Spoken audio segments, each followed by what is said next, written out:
Economics से related question है, ठीक है।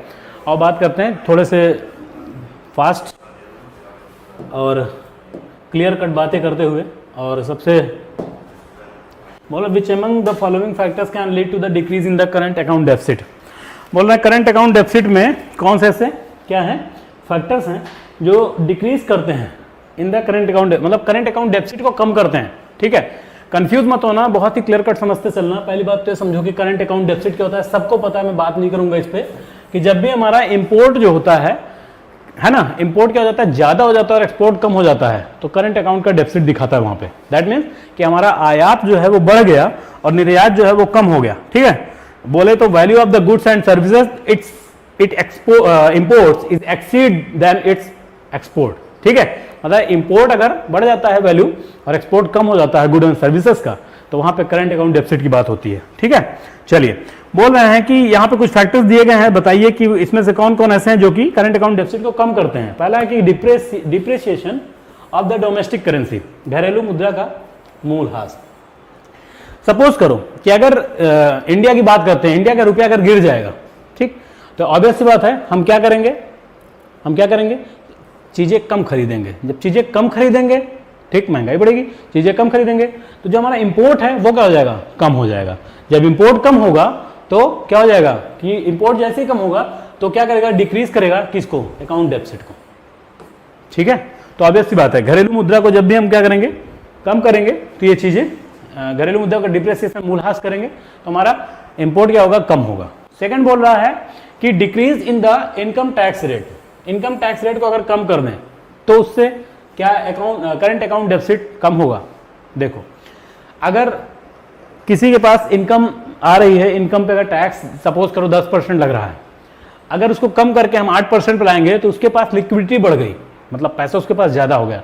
अच्छा, जब पैसा ज्यादा हो गया तो मार्केट में क्या करेगा, इन्वेस्टमेंट ज्यादा करेगा, मार्केट में चीजें ज्यादा खरीदेगा, ठीक है, अपनी ऐसी नीड्स पूरी करेगा जिसकी शायद हो सकता है उस समय की जरूरत ना हो। तो ऑब्वियस सी बात है कि जब नीड्स लोगों की बढ़ेगी तो गवर्नमेंट को रिक्वायरमेंट फुलफिल करने के लिए इंपोर्ट करना पड़ेगा, तो फिर से इंपोर्ट बढ़ेगा, तो इंपोर्ट बढ़ेगा तो क्या हो जाएगा, जो करंट अकाउंट डेफिसिट है वो भी क्या कर जाएगा, इट इंक्रीजेज द इंपोर्ट।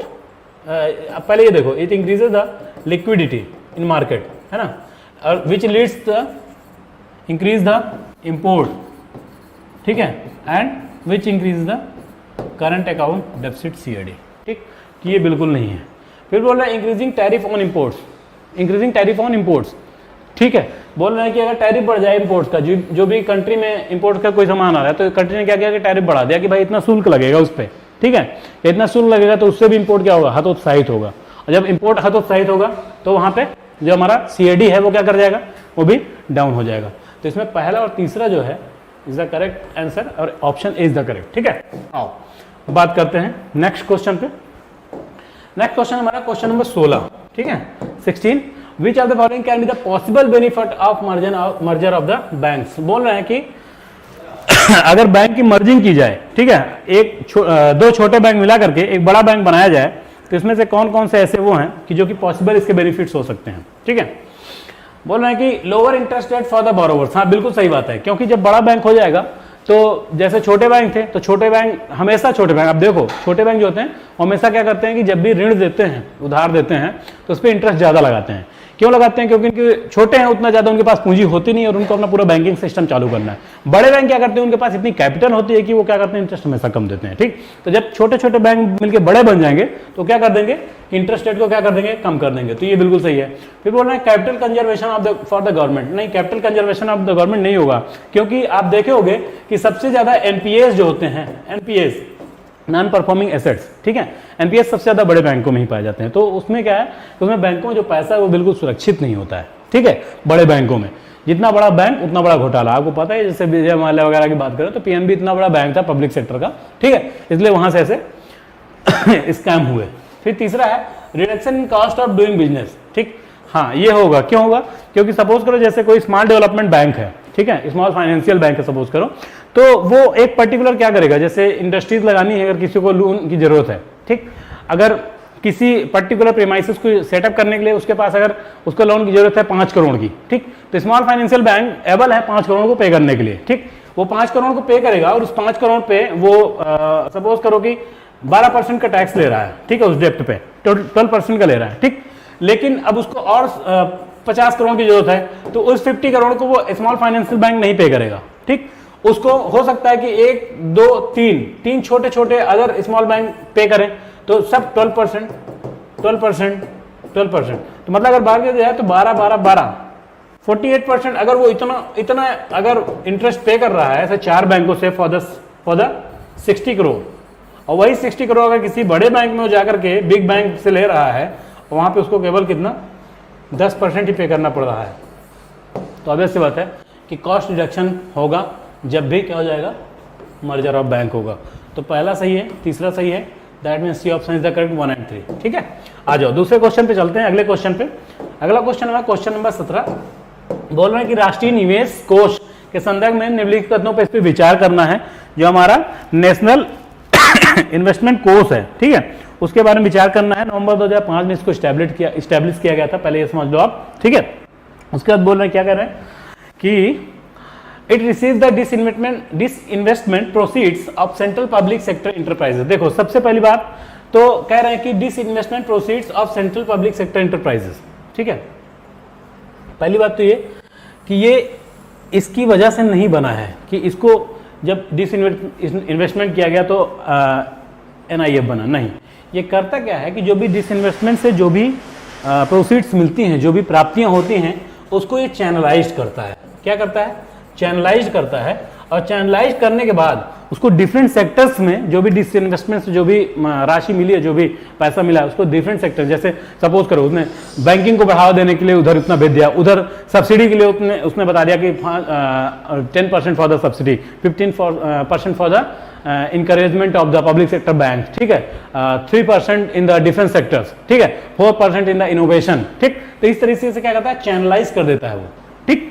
तो ये ऑप्शन आपका स्टेटमेंट गलत है। दूसरा है इसमें, it has been established under the consolidated, हाँ बिल्कुल, ये कंसोलिडेटेड फंड के अंतर्गत इसको बनाया गया, जो गवर्नमेंट ऑफ इंडिया का कंसोलिडेटेड फंड होता है, ठीक है। It will be utilise for the recapitalisation of the public sector, हाँ बिल्कुल यूटिलाइज करेंगे, ठीक। हमने बताया ना चैनलाइज कर देगा, तो चैनलाइज करने में उसका एक फंक्शन ये भी है कि जो भी हमारे बैंक्स होते हैं उनको ये क्या करता है, चैनलाइज के थ्रू, उसके थ्रू क्या होता है, पैसा देता है, ठीक है। इसमें बहुत सारे इसके फंक्शन है, जैसे फंक्शन है recapitalisation of the public sector banks and public sector insurance company, ठीक है, रिकैपिटलाइजेशन जो हमने बात किया था।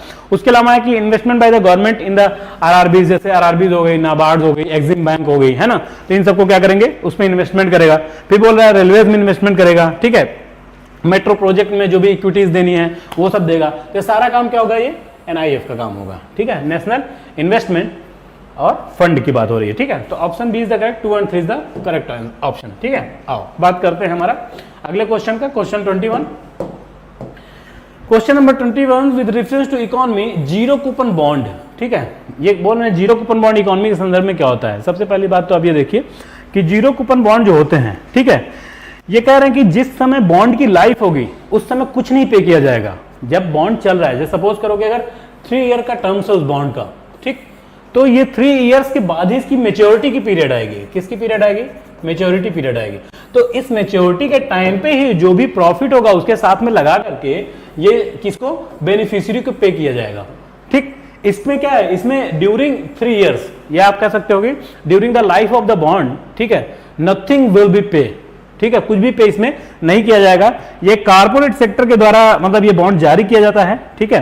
और बोल रहे हैं कि जो फेस वैल्यू है, ठीक है, वो रीपेड की जाती है at the time of maturity. जैसे अगर 4 लाख का 4 लाख का वो बॉन्ड भरा गया है और 4 लाख उसका फेस वैल्यू है, फेस वैल्यू, ठीक। तो क्या करेगा, ये 4 लाख उसको कब मिलेगा, मेच्योरिटी के टाइम पे, after 3 years, after 3 years maturity के टाइम पे ही मिलेगा, ठीक है। चलो अब इसमें देख लो, कह रहे हैं fixed income instrument that carry a low credit rating, नहीं ये नहीं है। Fixed income is security that do not yield any interest, ठीक है, ये भी नहीं है। High grade security issued by the government with zero risk, नहीं गवर्नमेंट नहीं, बोल रहे हैं डेप्ट सिक्योरिटी, ठीक है, issued by corporation for the risky project. तो ऑप्शन डी इज द हमारा करेक्ट आंसर, ठीक है। चलो आओ बात करते हैं हमारे अगले क्वेश्चन पे। तो अगला क्वेश्चन हमारा क्वेश्चन नंबर 28, ठीक है।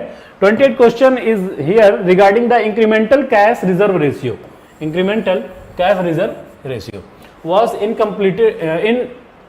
implemented by the RBI of India 2। कह रहे हैं क्यों, मतलब कि इंप्लीमेंट किया जाता है क्या, इंक्रीमेंटल कैश रिजर्व रेशियो। देखो पहली बात तो आप ये समझो कैश रिजर्व रेशियो क्या होता है। कैश रिजर्व रेशियो सबको पता है कि एक निश्चित अमाउंट जो है बैंक का वो आरबीआई अपने पास रखता है। किस लिए अपने पास रखता है, ताकि बैंक कंप्लीटली क्या ना हो जाए, मतलब बर्बाद ना हो जाए बिल्कुल, है ना। तो एक उसका निश्चित अमाउंट उसको किसके पास रखना पड़ता है, लिक्विडिटी को मैनेज करने के लिए हमेशा बैंक आरबीआई जो होता है बैंकों से लेकर के अपने पास रखता है। ये बात क्लियर है। चलो इंक्रीमेंटल में क्या होगा कि कैश रिजर्व रेशियो का कोई निश्चित सीमा नहीं है, ठीक है, मतलब कि इसमें इंक्रीमेंट होता रहेगा। वैसे तो कैश रिजर्व रेशियो करंट में 4% चल रहा है, आपको पता ही होना चाहिए, है ना। कितना चल रहा है, 4% चल रहा है, लेकिन इंक्रीमेंटल में ये 100% तक भी जा सकता है। कितना, 100%, मतलब कि बैंक अब लेन देन कर ही नहीं रहा है, बिल्कुल कंप्लीट बंद हो चुका है। बंद मतलब कि अभी परमानेंटली नहीं, टेम्परेली क्या होगा, अपने सर्विसेज को रोक दिया है। आइए बात करते हैं क्यों यूज किया था। कह रहा है prevent capital flight from Indian economy, ठीक है, prevent capital flight from Indian economy, नहीं, उसके लिए नहीं करता है, हमेशा ये चीज ध्यान रखिएगा, ठीक। फिर बोल रहे हैं implement recapitalisation of the public sector bank, नहीं, पब्लिक सेक्टर बैंक के लिए भी नहीं किया जाता है। Remove excess liquidity from the economy during the demonetisation. 2016 में जब मोदी साहब ने आकर के अनाउंस किया था, किसके लिए, डिमोनेटाइजेशन के लिए, तो आप में से बहुत सारे लोग होंगे जो कि बैंकों में जा जाके लाइन लगाते थे, लेकिन हर बैंक में पेमेंट नहीं मिलती थी, किसी किसी बैंक में मिलती थी, किसी किसी बैंक में नहीं मिलती थी, ठीक। तो उसमें क्या करते थे कि उस लिक्विडिटी और उस बैंक को मेंटेन करने के लिए उस टाइम पे किस समय, डिमोनेटाइजेशन के टाइम पे ये इंक्रीमेंटल कैश रिजर्व रेशियो लगाया गया था, ठीक है। तो विमुद्रीकरण के दौरान अर्थव्यवस्था से अतिरिक्त तरलता को हटाने की प्रक्रिया जो होती है उसमें हम इसका ICRR का यूज करते हैं, ठीक। तो नन ऑफ द अबव, नहीं, इसमें नहीं, C option is the correct, ठीक है। Remove excess liquidity from the economy during the demonetisation, fine. आओ बात करते हैं क्वेश्चन नंबर 30 के बारे में। 30 नंबर क्वेश्चन कह रहा है कि कुछ प्रीपेड पेमेंट इंस्ट्रूमेंट हैं, बहुत सिंपल, बहुत सब लोग यूज कर रहे हो आजकल, प्रीपेड पेमेंट इंस्ट्रूमेंट, और जो कि आरबीआई द्वारा डिफाइन किए जाते हैं, इनमें से कौन कौन से हैं, ठीक है। हाँ, अब आप बताइए प्रीपेड पेमेंट इंस्ट्रूमेंट होता क्या है। ये होता ये है कि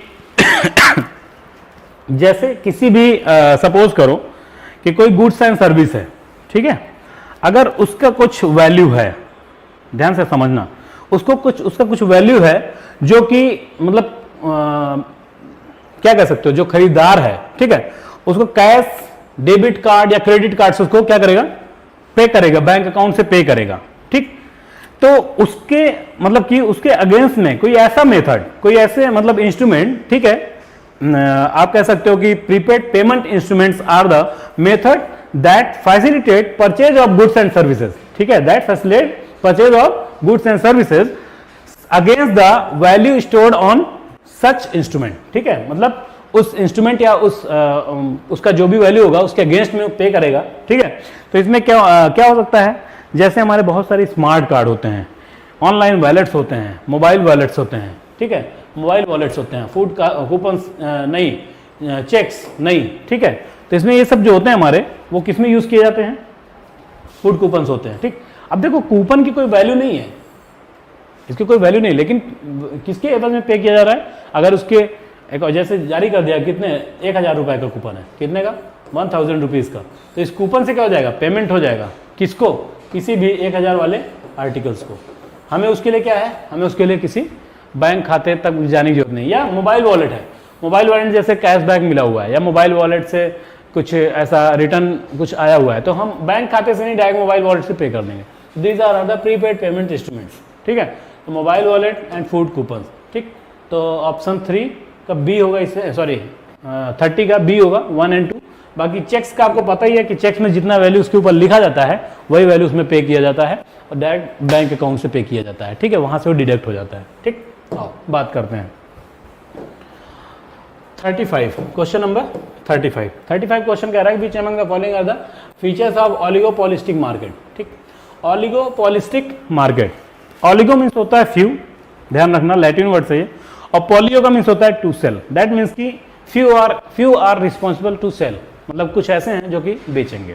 अब होता क्या है कि मार्केट चाहे जैसी हो, आप चाहे ऑटोमोबाइल इंडस्ट्रीज ले लो, चाहे टेलीविजन इंडस्ट्रीज ले लो, ठीक। तो उसमें होता क्या है कि यहाँ पे बड़ी मोनोपोली चलती है, जैसे बहुत सारे ऐसी चीज इंडस्ट्रीज हैं, अगर मोबाइल फ़ोन के बारे में बात करें, सैमसंग हो गया आपका, या आईफोन हो गया, ठीक, MI हो गया, तो इन सब ने मतलब कि इतना मोनोपोली कर रखी, मार्केट को इतना ज़्यादा कवर कर रखा है, मतलब अगर देखा जाए तो ग्लोबल लेवल पे मोर देन 60% जो मार्केट है वो इन्होंने कवर कर रखा है ना। तो ये ऐसी जो कंडीशन होती है वो क्या होती है, वो ऑलिगोपॉलिस्टिक मार्केट होता है। दैट मीन्स कि ये चाहेंगे तो किसी भी चीज़ के रेट हाइक कर सकते हैं और जिसका चाहेंगे उसका गिरा सकते हैं। दैट मीन्स कि ये कंपटीशन, मतलब मार्केट में कंपटीशन बहुत तेजी से इंक्रीज कर सकते हैं, ठीक है। तो इसमें बोल रहे हैं कि कौन से ऐसे हैं जो विशेषताएं हैं, बोल रहे हैं कि inter dependence of firms in the decision making. हाँ बिल्कुल, इंटर डिपेंडेंस मतलब एक दूसरे के ऊपर डिपेंड होते हैं। जैसे उसने अपने मोबाइल का फोन 5,000 रुपए कम किया, अगली कंपनी खटाक से गिरा दिया। उसने अपनी कार का मतलब सपोज करो जैसे हुंडई है, हुंडई ने अगर अपने कार का रेट गिराया तो पता चला टोयोटा ने भी गिरा दिया, मारुति ने भी गिरा दिया, महिंद्रा ने भी गिरा दिया, ठीक। तो इस तरीके से क्या है कि जो फर्मों की निर्भरता, जो फर्म्स हैं उनके ऊपर बड़ा डिपेंडेंस है किस चीज का, कि क्या डिसीजन ले सकते हैं। उन्होंने इतने रेंज में, उस सेगमेंट में, उस रेंज के सेगमेंट में इतनी फैसिलिटी दे दी गाड़ी में, तब जितने भी कंपनीज आएंगी मार्केट में उतरेंगी वो उन्हीं के राह पे चलेंगी, क्योंकि उनको मार्केट में एग्जिस्ट करना है तो उसको अपनाना पड़ेगा, ठीक है। बोलना एग्जिस्टेंस ऑफ प्राइस रिजिडिटी। हाँ, प्राइस रिजिडिटी की बड़ी एग्जिस्टेंस है, जितना चाहेंगे गिरा देंगे, जितना चाहेंगे बढ़ा देंगे, ठीक। बोलना एब्सेंस ऑफ कंपटीशन नहीं, एब्सेंस नहीं है, more competition, competition over competition, competition more competition, ठीक है। तो यहाँ पे पहला और दूसरा जो है वो इसका कैरेक्टरिस्टिक है, उसकी विशेषता है। Option is the correct. 35 का ऑप्शन है हमारा ऑप्शन ए, ठीक है। चलो आइए बात करते हैं हमारे अगले क्वेश्चन पे। तो अगला क्वेश्चन जो हमारा वो है 37, which among the following sectors और sub sectors have been accorded infrastructure status by the government. बोल रहे हैं गवर्नमेंट ने कौन से ऐसे सेक्टर्स हैं या सब सेक्टर्स हैं जिनको क्या बोला है, इंफ्रास्ट्रक्चर स्टेटस दिया है, ठीक है। चलो पहली बात तो अब ये समझिए कि होता क्या है कि कोई भी बेसिक सिस्टम या सर्विस जो कि नेसेसरी होता है किसी भी कंट्री या ऑर्गेनाइजेशंस के लिए, उसको क्या बोलते हैं, इंफ्रास्ट्रक्चर्स बोलते हैं। क्या बोलते हैं, इंफ्रास्ट्रक्चर्स बोलते हैं। मतलब कि मूलभूत जो आवश्यकताएं होती हैं, कोई भी ऐसी मूलभूत प्रक्रिया या कोई सेवा जिसकी जो जरूरत होती है, जो जरूरी है किसी भी देश या किसी भी संगठन के लिए, ऑर्गेनाइजेशन के लिए, उसको क्या बोले जाते हैं, उसको बोलते हैं इंफ्रास्ट्रक्चर, ठीक है। कंट्री की अगर बात करें तो बहुत टाइप की मतलब कि इंफ्रास्ट्रक्चर्स होते हैं। जैसे ट्रांसपोर्ट और लॉजिस्टिक में जाएंगे तो रोड्स, ब्रिजेस, है ना, या टनल्स हो गए, इनलैंड वाटरवेज हो गई, ठीक, ये उसमें आते हैं। फिर एनर्जी रिसोर्सेज अलग ही होते हैं, जिसमें हमारी सोलर एनर्जी, पेट्रोलियम, डीजल, आपको पता ही है ना, और nuclear energy, right.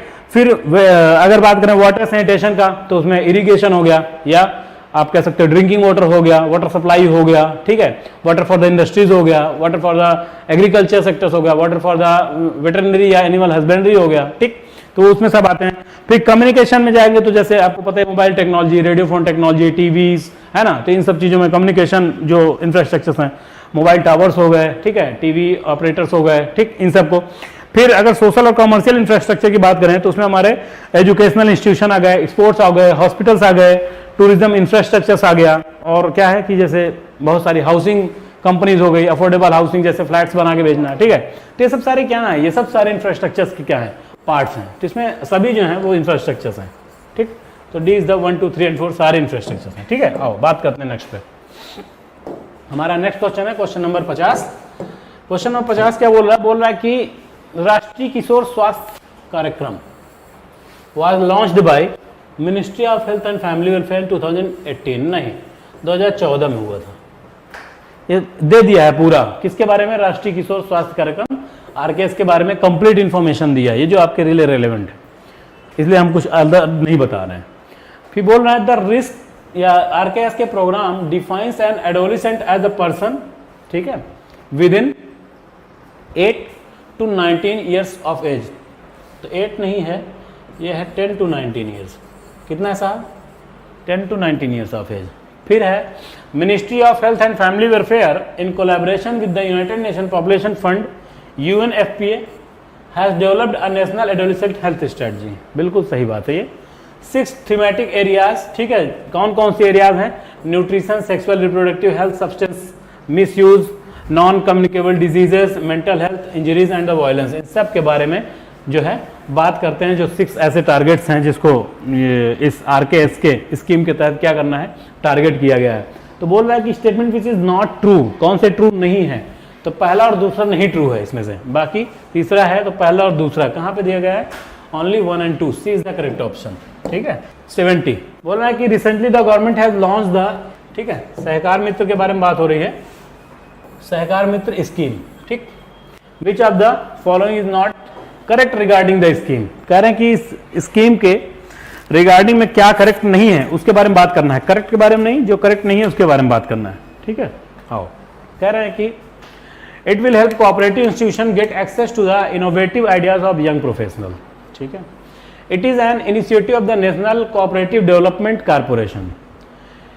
Each intern will get financial support throughout the internship. अच्छा, professional graduate from any field are eligible for the internship under the scheme. चलिए देखिए, पहली बात तो ये समझिए आप कि जो हमारा ये सहकार मित्र प्रोग्राम है, ठीक है, इसको हमारे ministry of agriculture and formal welfare, sorry ministry of agriculture and formal welfare, इसने लॉन्च किया था सहकार मित्र योजना को। ठीक है। और इसमें क्या होता है कि जो इंटर्नशिप एक प्रोग्राम है 4 महीने का, इसमें स्टूडेंट को 45,000 रुपीज भी पे करते हैं, each interns will get the financial support. ठीक है, तो ये भी सही है। Initiative national cooperative development corporation NPCI, sorry NCDC, sorry NPCI याद आ रहा है, NCDC, ठीक है, उसके लिए भी होता है। Agri, dairy, animal husbandry, fisheries, और veterinary science, horticulture, textiles, handloom, ठीक है, IT, MBS से बहुत सारे ऐसे MBS के सेक्टर्स होते हैं। तो इसमें मतलब professional graduates from any field of legal, तो प्रोफेशनल ग्रेजुएट्स नहीं, पोस्ट ग्रेजुएट्स भी इसमें आएंगे। ठीक है, जो भी प्रोफेशनल पोस्ट ग्रेजुएट्स भी आएंगे इसमें। ठीक है। और एक चीज और कि हर एक फील्ड के नहीं, कुछ सिलेक्टेड फील्ड दिए गए उसमें। जब आप NCDC पे जा करके, NCDC की साइट पे जा करके आप सहकार जब पढ़ोगे तो उसमें आपको बहुत सारे ऐसे फील्ड देखने को मिलेंगे। ठीक, तो हमारा जो C ऑप्शन है वो गलत है। ठीक है, सॉरी हमारा D ऑप्शन जो है वो गलत है, क्योंकि सहायता तो मिल रही है। D ऑप्शन जो गलत है, ठीक है, बोल रहे हैं कि regarding the scheme which of the not correct. ठीक, तो नॉट करेक्ट में यही एक ऐसा जो नॉट करेक्ट है। ठीक, तो D option is the correct answer. ठीक, आ जाओ बात करते हैं अगले क्वेश्चन पे। अगला क्वेश्चन नंबर 73 बोल रहे हैं, यहाँ पे इन्फ्लेशन की बात कर रहे हैं। मुद्रास्फीति को कम करने के लिए राजकोषीय उपकरण निम्नलिखित में से कौन से हैं? सब्सिडी में कमी, increasing rates on the government securities, raising direct taxes. चलो, अगर सब्सिडी में कमी कर देंगे, ठीक है, तो अब ऐसी बात है कि जैसे TDS चल रहा है, क्या चल रहा है साहब? हाँ, जैसे सपोज करो कि TDS चल रहा है ना। अब TDS में सब्सिडी मिल रही है, अगर सब्सिडीज को कम कर दें तो अब ऐसी बात है कि खरीदना पड़ जाएगा कहाँ से? बाहर से। आई बात समझ? तो क्या हो जाएगा कि subsidies come, reduction in subsidies, increase the money, decrease the money supply. ठीक, तो मनी सप्लाई क्या हो जाएगी? कम हो जाएगी, तो जिससे क्या अनावश्यक चीजें खरीदना बंद हो जाएगा। तो अब ऐसी बात है, कम करने के लिए राजकोषीय उपकरण में ये बिल्कुल हेल्प करेगा। फिर बोल रहे हैं सरकारी प्रतिभूतियों पर दरों में वृद्धि। नहीं साहब, अगर दरों में अगर वृद्धि कर देंगे, सपोज करो प्रतिभूतियां 1000 की थी, अब इसको दर में अगर इसकी वृद्धि कर दिए, रेट इसका इजाफा कर दिए, बना दिए इसको 1200 रुपए का, तो अब जो कोई भी बेचेगा उसको एक सिक्योरिटी का 1200 रुपए मिलेगा, तो उसके पास क्या हो जाएगा? लिक्विडिटी इंक्रीज कर, कैश ज्यादा आ गया, उसके पास पैसा ज्यादा आ गया, तो अनावश्यक चीजें खरीदेगा, तो क्या करेगा? मुद्रास्फीति को क्या करेगा? वो बढ़ाएगा, वो कम नहीं करेगा। है बात समझ? Is are raising direct taxes. हाँ, डायरेक्ट टैक्सेस कैसे? जैसे कार्पोरेट टैक्सेस, हाउस टैक्स या इनकम टैक्स, अब इन सबको रेज कर देंगे, ज्यादा बढ़ा देंगे, तो क्या होगा कि पर्सनल जो कैश है वो कम हो जाएगा लोगों के पास, है ना, क्योंकि टैक्स में ज्यादा जाएगा। फिर लोग क्या करेंगे? समझ के खर्च करेंगे, तो वो भी मुद्रास्फीति को क्या करेगी? कम करेगी। तो पहला और तीसरा ये रेमेडीज हो सकती हैं to tackle the inflation, right. तो 1 and 3 दैट मीन्स की ऑप्शन इज द करेक्ट। चलो बात करते हैं अगले क्वेश्चन पे। अगला क्वेश्चन है क्वेश्चन नंबर 76। क्या है 76? क्या बोल रहा है? कह रहा है तकनीकी मंदी के संदर्भ में निम्नलिखित कदमों पर विचार करिए। Consider the following statement with reference to the technical recession. Technical recession क्या होता है? पहले जैसे कि अगर GDP में कंटिन्यूअसली अगर 2 क्वार्टर तक गिरावट आ जाए, ठीक है, उसमें देखने को मिले, तो वो हमारी कंडीशन आ जाती है किसकी? टेक्निकल रिसेशन की। पहला स्टेटमेंट सही है। कह रहे हैं भारत कभी भी टेक्निकल रिसेशन की दौर में नहीं पहुंचा है या उसमें प्रवेश नहीं किया, तो गलत बात है। अभी अगर लास्ट टू अगर बात करें उसकी, अप्रैल टू जून और जुलाई टू सितंबर की अगर बात करें, ठीक है, तो उसी में क्या था, टेक्निकल रिसेशन में था। 2 तिमाही कॉन्टिन्यूस जीडीपी क्या हो रही थी, डाउन कर रही थी। एक बार तो 2020 की बात करें कि दोनों तिमाही में क्या, तो 2020 में 24.4% और अप्रैल जून की तिमाही में, और फिर जुलाई से सितंबर की तिमाही में 7.3% की गिरावट। तो दैट मीन्स क्या, वो एक टेक्निकल रिसेशन था। तो ये ऑप्शन गलत है, ओनली 1 इज द करेक्ट। कौन सा सही नहीं है, अच्छा सॉरी ओनली 2, ये 2, दूसरा सही नहीं। देखो नहीं वाले ज्यादा ध्यान, नॉट करेक्ट, ध्यान देना, यूपीएससी बड़ा कंफ्यूज करती है इससे। तो नॉट करेक्ट तो ये 2, ये नॉट करेक्ट, ठीक है। चलो बात करते हैं अगले क्वेश्चन की, question number 79।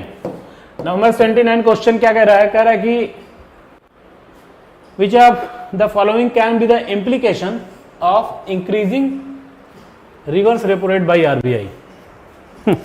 Reverse repo rate, ठीक है। अगर हम आपसे बात करें कि क्या है रिवर्स रेपो रेट, क्या है, ठीक, इसमें कितना चल रहा है reverse repo rate, 3.35% I think, है ना। देख लेना एक बार, चेक कर लेना। बोल रहे हैं कि दर को बढ़ाने के निहितार्थ क्या हो सकते हैं, उसको बढ़ाने से क्या क्या हो सकता है। बोल रहे हैं increase the liquidity in the system. देखो पहली बात तो ये रेपो रेट समझो, रेपो रेट दैट मीन्स कि एक ऐसा रेट जिसपे आरबीआई क्या करता है, प्रोवाइड कराता है लोन टू कॉमर्शियल बैंक्स। आई बात समझ, या पब्लिक सेक्टर कॉमर्शियल बैंक, आई बात समझ। रिवर्स रेपो रेट क्या होता है, रिवर्स रेपो रेट मतलब a rate at which RBI take the loan from the commercial bank. That means कि commercial bank give their money to RBI, ठीक। अब RBI को यह मनी दे रहे हैं, कौन, कॉमर्शियल बैंक। अब इसने क्या कर दिया, रिवर्स रेपो रेट को इंक्रीज कर दिया, या इंक्रीज कर दिया तो ज्यादा प्रॉफिट मिल रहा है, तो बैंक क्या करेंगे, ज्यादा मनी इसको देंगे, तो लिक्विडिटी इंक्रीज करेगी कि डिक्रीज करेगी, लिक्विडिटी डिक्रीज करेगी मार्केट में, ठीक। तो increase liquidity in the system, गलत बात, ये नहीं है। फिर बोल रहा है इंक्रीज इन इन्वेस्टमेंट। अब जब लिक्विडिटी नहीं है तो इन्वेस्टमेंट कहां से होगा, बात समझ में, गलत। एप्रिसिएशन ऑफ रुपीज, हाँ, रुपए को बढ़ाया जाएगा, उसको क्या किया जाएगा, उसको अप्रिसिएट किया जाएगा रुपए को, कैसे, लिक्विडिटी कम करके। तो जिससे क्या होगा कि जो इन्फ्लेशन वाली कंडीशन थी वो क्या हो जाएगी, डाउन हो जाएगी, ठीक। तो only 3 is the correct, C option, ठीक है। क्या पूछा है, करेक्ट आंसर, हाँ ठीक है। नॉट करेक्ट पूछा होता तो वो दोनों होते, राइट। चलो आगे बात करते हैं। नेक्स्ट है हमारा क्वेश्चन नंबर 81। क्या कह रहा है 81 नंबर क्वेश्चन, क्या बोल रहा है, बोला consider the following statement regarding the cooperative banks, ठीक। कोऑपरेटिव बैंक्स के बारे में बात कर रहा है, कह रहा क्या होता है बताइए थोड़ा सा, ठीक है। आइए बात करते हैं। कह रहे हैं cooperative banks are the jointly regulated by the Reserve Bank of India and registrar of the cooperative society. हाँ बिल्कुल, ठीक है। रिजर्व बैंक ऑफ इंडिया किसी भी तरीके का बैंक का जो भी रेगुलेशन है वो हमेशा रिजर्व बैंक ऑफ इंडिया ही करता है। वो बैंक चाहे कॉमर्शियल बैंक हो, नॉन कॉमर्शियल बैंक हो, प्राइवेट बैंक हो, पब्लिक सेक्टर बैंक हो, नाबार्ड हो, एक्सिम बैंक हो, या उसके अलावा जितने भी कोऑपरेटिव बैंक हो, उनको सबको रेगुलेट कौन करेगा, आरबीआई, ठीक है। चलो दूसरा देखते हैं, Y H. Malegam committee and the R Gandhi committee are related to urban cooperative bank. हाँ बिल्कुल, ये कोऑपरेटिव बैंक से रिलेटेड हैं। इन्होंने अपने रिकमेंडेशन में दिया था कि कोऑपरेटिव बैंक्स को बढ़ावा देना चाहिए, ठीक है। इसमें पहला भी ऑप्शन सही है, पहला स्टेटमेंट, दूसरा स्टेटमेंट, दोनों स्टेटमेंट सही है। तो here is the correct option, option C is the both 1 and 2, ठीक है। आ जाओ बात करते हैं अगले पे। अगला हमारा 91, क्वेश्चन नंबर 91 बोला BRICS bond. BRICS bond fund is primarily being discussed. BRICS आपको पता ही है, Brazil, Russia, India, China, South Africa, ठीक है। बोल्सोनारो जो है इस समय वो क्या है, ब्रिक्स के चीफ सेक्रेटरी, ठीक है।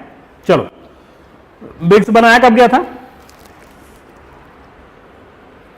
ब्रिक्स कब बनाया गया था, ब्रिक्स बनाया गया था 2006 में, 2006 में स्टैब्लिश किया गया था ब्रिक्स, जिसमें हमारे ये 5 कंट्रीज मिले हुए थे। हेडक्वार्टर इसका संघाई चाइना में है, ठीक है। और जो ब्रिक्स बिल्डिंग है उसको ब्रिक्स टावर बोलते हैं, संघाई चाइना में। लास्ट समिट अभी 2019 में नवंबर में जो हो गई इंडिया में, सॉरी ब्राजील में हुआ था, ठीक है, 13 से 14 नवंबर को हुआ था, ठीक है। ब्रिक्स बॉन्ड फंड क्या होता है कि पहली बार जो रसिया के क्या हैं राष्ट्रपति हैं, है ना, president of the Russia Vladimir Putin, वो ब्रिक्स मंच पर आए और उन्होंने बोला कि हमें एक ब्रिक्स बॉन्ड फंड बनाना चाहिए। उसमें क्या है कि जो भी हम अपना क्या करेंगे, इंट्रा ब्रिक्स ट्रेड कंडक्ट करेंगे, ठीक है, उसमें जो नेशनल करेंसीज हैं, जैसे इंडिया की रुपीज है, चाइना की करेंसी देख लेना, मुझे ध्यान नहीं आ रहा है, तो ऐसी जो भी करेंसीज हैं, ठीक है, तो वो आपस में इंटर ट्रेड करेंगी, तो अपनी करेंसी से, जैसे हमें कोई चीज खरीदना है तो अब क्या करेंगे, रुपीज में चाइना को पे कर देंगे, या चाइना को कोई चीज हमसे खरीदना है तो हमको किस में पे करेगा, अपने चाइनीज करेंसी में पे करेगा, ठीक। तो ये हमारा है to conduct intra BRICS trade in the national currencies avoiding the US dollar. बोले कि यूएस डॉलर को इतनी प्राथमिकता क्यों दी जा रही है, आखिर वाई, क्यों यूएस डॉलर की सुपरमेसी यहाँ पे हम अडॉप्ट करें, ठीक है। अगर हम ब्रिक्स अपना खुद का एक ऑर्गेनाइजेशन बनाए हैं, ब्रिक्स हमारा इंटर गवर्नमेंट ऑर्गेनाइजेशन है, तो हम आपस में ही पे कर लेंगे, किसके लिए, ट्रेड्स के लिए, राइट। चलो आगे बात करते हैं, लास्ट क्वेश्चन पे बात करेंगे अपन। लास्ट क्वेश्चन है फॉरेन एक्सचेंज से रिलेटेड। क्या बोल रहे हैं इसमें, foreign exchange market is regulated by. देखो फॉरेन एक्सचेंज मतलब क्या है, दैट मीन्स कि कितना डॉलर ले रहे हैं, कितना रुपया भेज रहे हैं। अगर हम रुपए के एवज में डॉलर ले रहे हैं तो क्या हो गया, फॉरेक्स हो गया, ठीक। या रुपए के एवज में जापानीज हम करेंसी ले रहे हैं, येन ले रहे हैं, यूरो ले रहे हैं यूरोपियन संघ से, तो सब क्या हो गया, ये सब एक्सचेंज हो गए। कैसे एक्सचेंज हो गए, फॉरेन एक्सचेंज हो गए। इसको रेगुलेट कौन करेगा, तुम कभी भी मॉनेटरी या मनी की बात होती है तो रेगुलेशन हमेशा आरबीआई करता है, ध्यान रखना, ठीक है। कौन करेगा, RBI is responsible body for the regulation of the foreign exchange market, ठीक है। तो उसके लिए क्या है कि 1973 और 1999 दो नियम बनाए गए, जिसमें कि एक है हमारा FERA, foreign exchange regulated act, ठीक है, फॉरेन एक्सचेंज रेगुलेटेड एक्ट 1977 में आ गया, बट 1999 में ये रिप्लेस कर दिया गया किसके द्वारा, फेमा के द्वारा।